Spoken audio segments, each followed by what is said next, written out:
নমস্কার বন্ধুরা, আমাদের চ্যানেলে স্বাগতম। ডিএ নিয়ে একটি গুরুত্বপূর্ণ আপডেট। অবশেষে সরকারি কর্মী ও পেনশনভোগীদের বকেয়া সমস্ত ডিএ মিটিয়ে ঘোষণা, সঙ্গে বেতন বৃদ্ধি। তো বন্ধুরা, ডিএ সংক্রান্ত আপডেট নিয়ে স্টেপ বাই স্টেপ আলোচনা করব।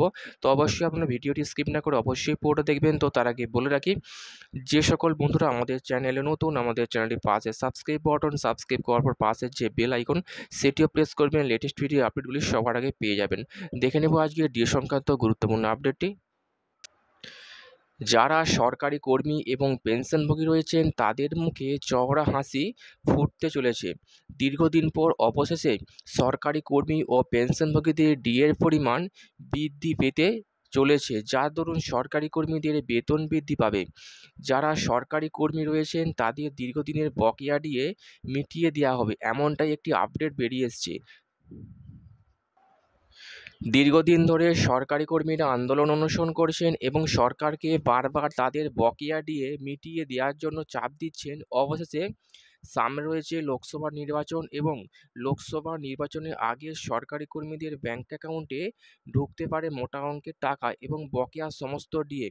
ইতিমধ্যেই জানা গিয়েছে পেনশনভোগী ও সমস্ত ধরনের সরকারি কর্মীদের বকেয়া সমস্ত মিটিয়ে দিয়ে আবার ডিএর পরিমাণ বাড়ানো হবে। অনেকেরই ডিএ আটকে ছিল দীর্ঘদিন ধরে, অবশেষে তাদের সমস্ত বকেয়া ডিএ এবার ঢুকে যাবে তাদের সরাসরি ব্যাংক অ্যাকাউন্টে। এবং সেই সঙ্গে বলা হয়েছে ডিএর পাশাপাশি 18 মাসের যে বকেয়া ডিএ সরকারি কর্মীদের বাকি ছিল সেটিও একেবারে পেয়ে যাবেন সরকারি কর্মীরা। ইতিমধ্যেই আপডেটটি সরকারিভাবে জানতে না পারা গেলেও সূত্র মারফত একটি নিউজ পোর্টাল থেকে আপডেটটি পাওয়া গিয়েছে। তো বন্ধুরা, বুঝতে পারছেন এই গুরুত্বপূর্ণ আপডেটটি আমাদের দেওয়ার ছিল, অবশ্যই আপনাদের সাথে শেয়ার করলাম।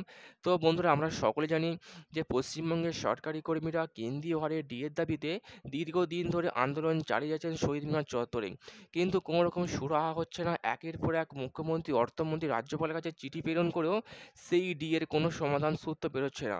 এবং যেটা বর্তমানে সুপ্রিম কোর্টে বিচারাধীন এবং সামনে লোকসভা ভোট, সেই লোকসভা ভোটকে মাথায় রেখে মুখ্যমন্ত্রী মমতা বন্দ্যোপাধ্যায়ের সরকার সরকারি কর্মীদের ক্ষোভকে প্রশমিত করার জন্য তিনি নতুন ডিএ নিয়ে চিন্তাভাবনা শুরু করেছেন, যা এই সূত্রের মাধ্যমে বেরিয়ে এসছে।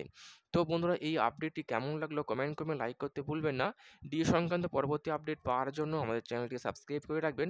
থ্যাংক ইউ বন্ধুরা, ভিডিওটি দেখার জন্য।